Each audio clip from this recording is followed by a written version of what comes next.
Welcome to 9th period. Myself Mohit Gupta and we are going to discuss acids, base and salts. ये class 10th में chemistry का second chapter है और इस chapter के जितने भी इम्पोर्टेंट टॉपिक्स हैं जो बोर्ड एग्जाम में बहुत ज़्यादा पूछे जाते हैं, आज हम सारे टॉपिक्स को डिटेल से डिस्कस करने वाले हैं। ठीक है, तो स्टार्ट करते हैं सबसे पहले एसिड्स से।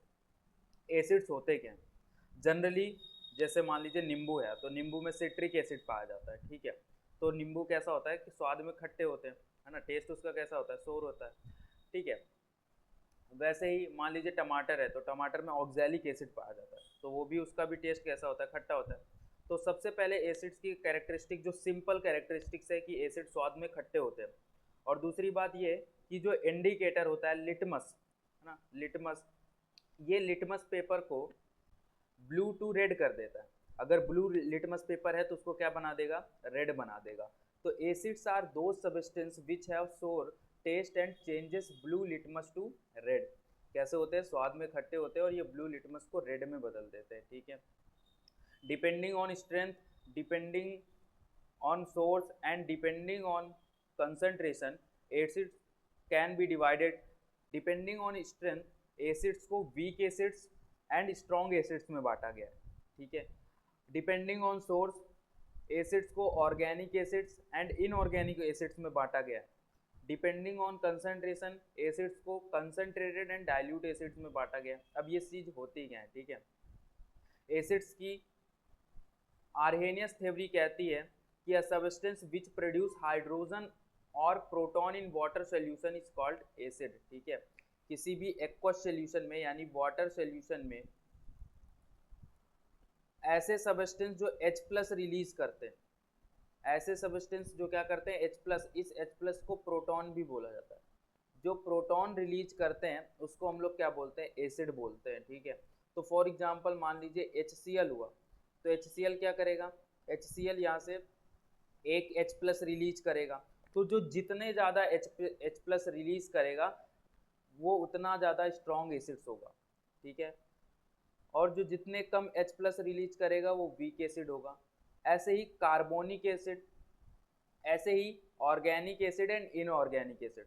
ऑर्गेनिक एसिड्स ऐसे एसिड्स होते हैं जिसमें कार्बन का नंबर ज़्यादा होता है एंड इनऑर्गेनिक ऐसे एसिड्स होते हैं जहाँ पे कार्बन नहीं पाया जाता। ठीक है, organic acid for example CH3 COOH, ये एस्टिक एसिड्स है जिसको सिरका भी बोला जाता है।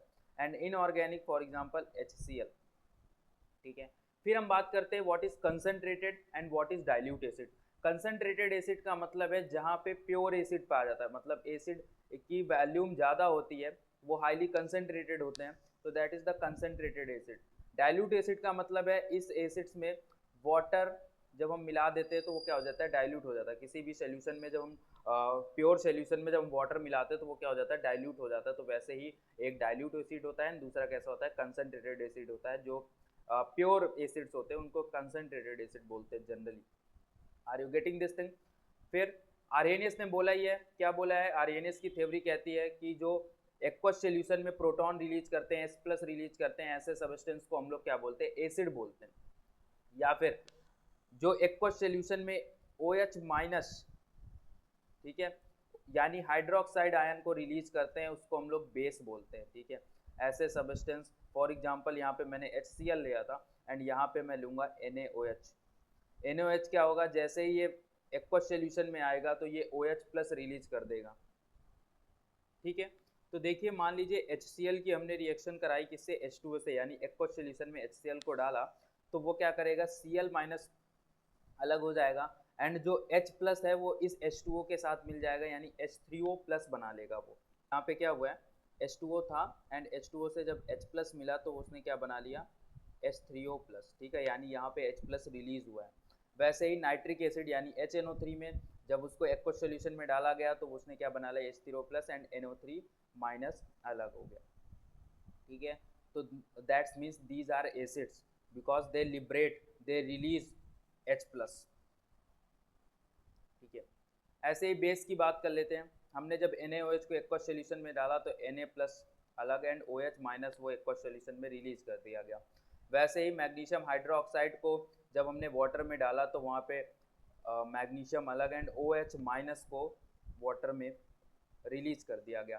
तो that means these are bases, ठीक है, दीज आर बेसेस, ठीक है। Bronsted Lowry acids base concept, ठीक है। ब्रॉन्स्टेड लोरी ने एसिड्स एंड बेस के लिए क्या कहा, वो कहते हैं कि the substance which donate H plus in aqueous solution is known as acid. जो एक्वस सोल्यूशन में H प्लस डोनेट कर देते हैं आर्हेनियस के जैसे ही, वैसे ही सेम टू सेम इनकी भी डिफिनीशन है, बट ध्यान से थोड़ा चेंजेस है उसको देखिएगा। The substance which donate H plus ions in aqueous solution is known as acid, ठीक है। ये हमको पता है कि एक्वस सोल्यूशन में जो H प्लस आयन को रिलीज करेगा उसको एसिड बोलते हैं, ठीक है। और उस H प्लस आयन को जो गेन करता है ना, फॉर एग्जांपल एक्वस सोल्यूशन में H प्लस आयन रिलीज कर दिया गया, कोई एसिड था, एंड इस H प्लस आयन को जो सबस्टेंस गेन करेगा उसको मैं बोलूंगा बेस, ठीक है। तो द सबस्टेंस विच एब्स्ट्रैक्ट या फिर gain H plus ion aqueous solution is known as base, उसको हम लोग क्या बोलते हैं बेटा, बेस बोलते हैं, ठीक है। यहां तक बात समझ में आई। ब्रॉन्स्टेड एंड लोरी के एसिड बेस कॉन्सेप्ट को हम इस प्रकार और अच्छे से समझ सकते हैं कि मान लीजिए एसिड है, ठीक है, एंड एसिड को हमने एक्वस सॉल्यूशन में डाला, ठीक है। तो ये क्या रिलीज करेगा, प्रोटॉन रिलीज करेगा, एंड प्रोटॉन H प्लस उसको छोड़ के जितना भी आयन बचा, ठीक है, प्रोटॉन क्या था H प्लस, उसको छोड़कर जितना भी आयन बचा उसको हम लोग क्या बोलेंगे, कंजुगेट बेस बोलेंगे, ठीक है।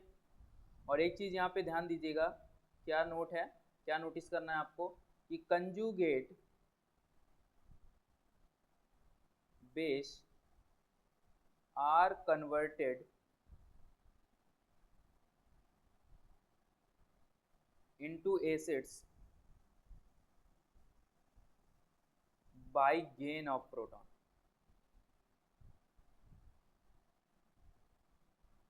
ठीक है। तो कह रहा है कि जो कंजुगेट बेस है जैसे ही उसको प्रोटॉन मिलेगा वो क्या बना लेगा, एसिड बना लेगा, ठीक है। कहने का मतलब मान लीजिए एग्जांपल देख लेते हैं हम, जैसे HCl है, ठीक है। तो HCl एक्वस सॉल्यूशन में जैसे ही उसको HCl को जैसे ही हम एक्वस सॉल्यूशन में डालेंगे तो यहाँ पे H plus and Cl minus में वो बढ़ जाएगा, एंड H प्लस क्या है, हमारा प्रोटॉन है, ठीक है। तो यानी ये क्या हो गया, these are proton and these are conjugate base, ठीक है। फॉर एग्जांपल H2SO4 है, तो H2SO4 में क्या होगा, यहाँ पे H प्लस अलग हो जाएगा एंड HSO4 माइनस वो अलग हो जाएगा। तो ये आपका क्या हो गया, ये प्रोटॉन हो गया, एंड ये क्या हो गया, conjugate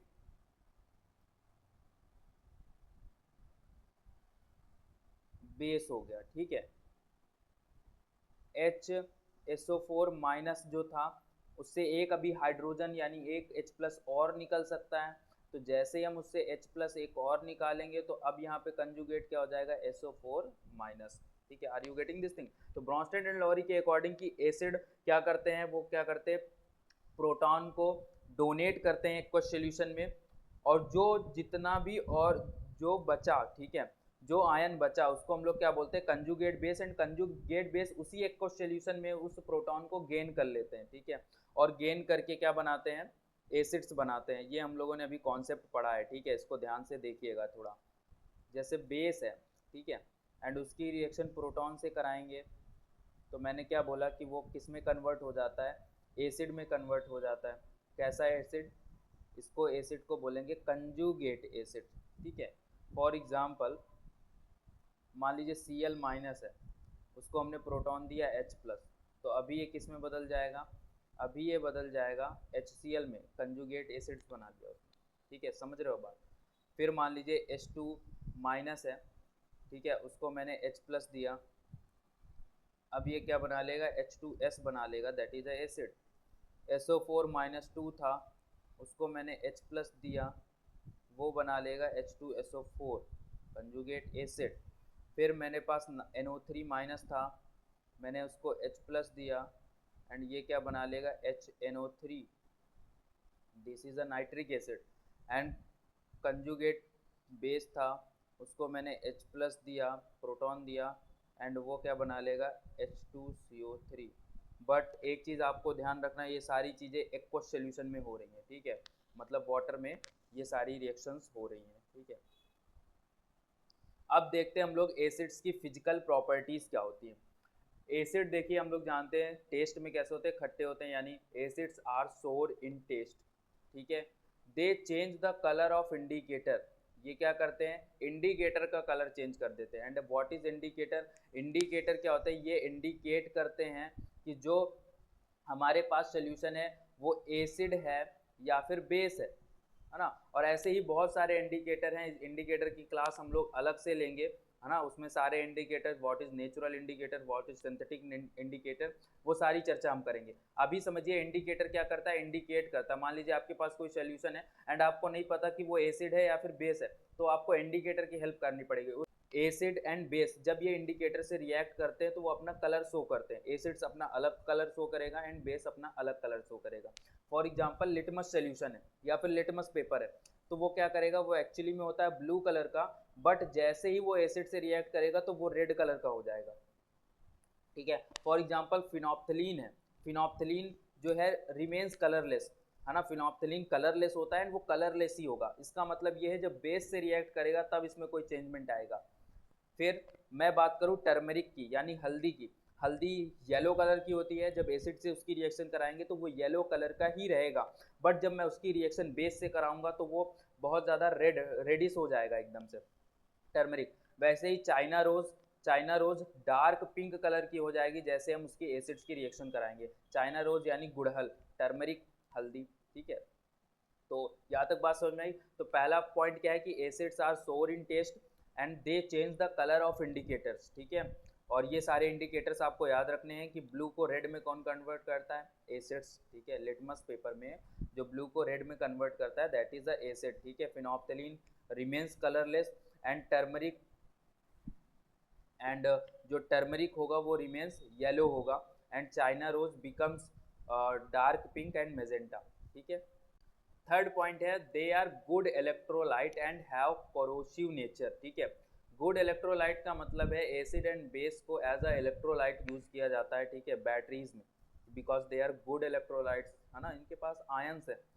and have corrosive nature, corrosive nature का मतलब होता है कोरोजन कॉज करते हैं, जंग लगाते हैं, है ना। और बेटा फोर्थ पॉइंट है जो फिजिकल प्रॉपर्टीज में है कि जो एसिड्स है उसका पीएच वैल्यू 0 to 7 होता है, ठीक है। आप जब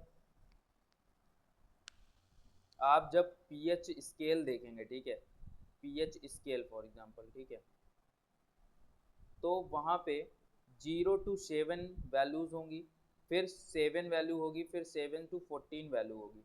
तो अगर 0 to 7 वैल्यू कोई आती है तो इसका मतलब है वो एसिड होगा, एंड अगर 7 वैल्यू आती है तो उसका मतलब वो सॉल्ट होगा या फिर कोई न्यूट्रल सब्सटेंस होगा। एंड 7 to 14 अगर वैल्यू आती है तो उसका मतलब क्या होगा, बेस होगा, ठीक है।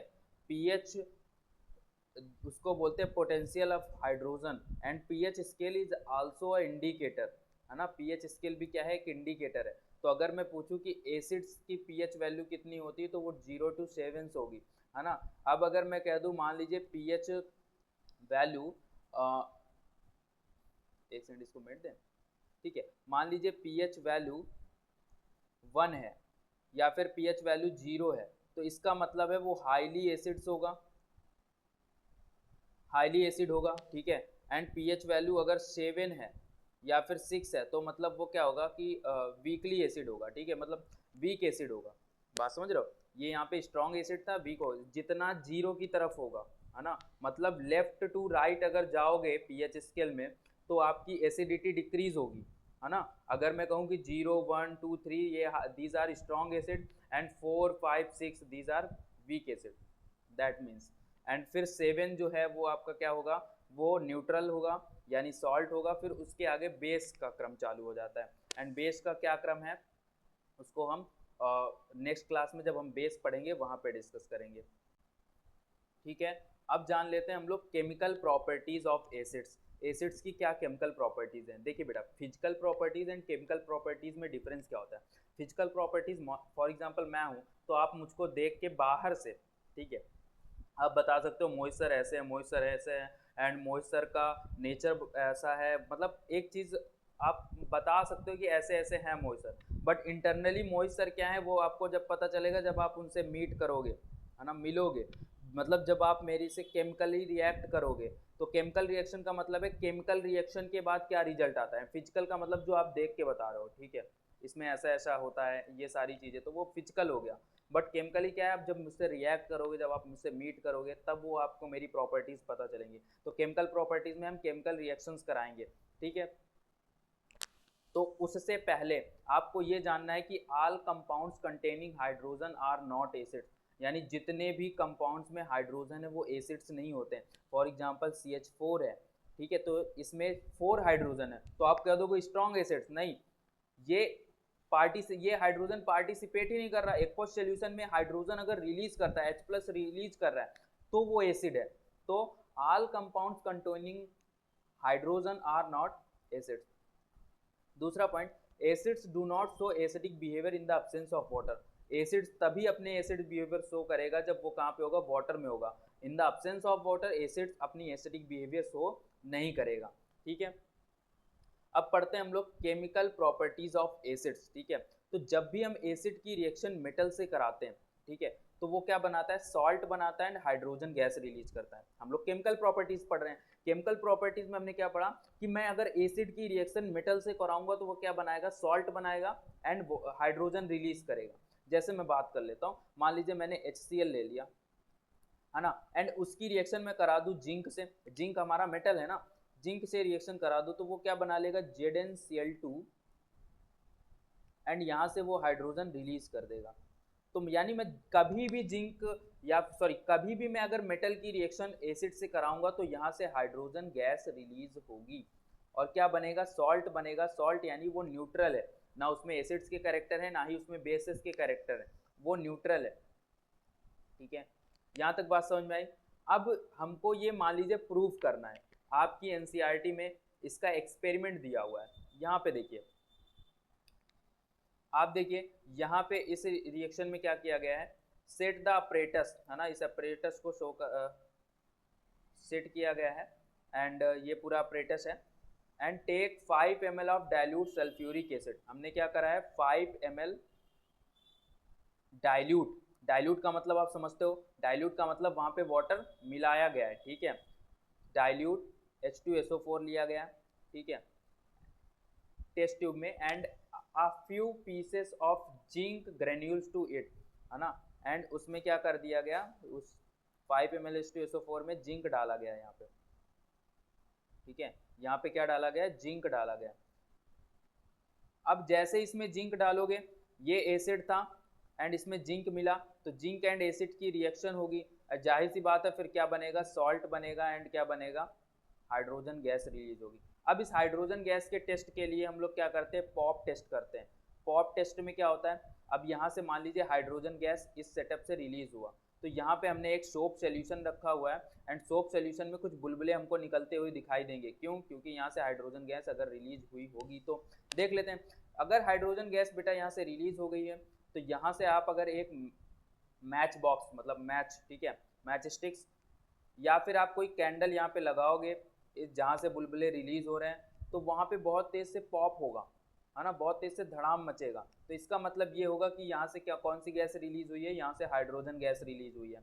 तो ये रिएक्शन आपको ऐसे ही सिमिलर रिएक्शन आपको HCl HNO3 and acetic acid के साथ भी सेम एक्टिविटी मिलने वाली है। सेम आप रिएक्शन कर सकते हो बट इसको नहीं करना है क्योंकि एनसीईआरटी ने साफ साफ दिया है कि this activity needs teacher assistance. तो इसको घर में नहीं करना, बट ये समझिए कि मान लीजिए आपको हाइड्रोजन का टेस्ट करना हो कि हम मेटल की रिएक्शन किससे करा रहे हैं, एसिड से करा रहे, तो हाइड्रोजन गैस रिलीज हो रही है तो पॉप टेस्ट करना है, ठीक है। सीबीएसई में ये क्वेश्चंस आते हैं तो ध्यान दीजिएगा।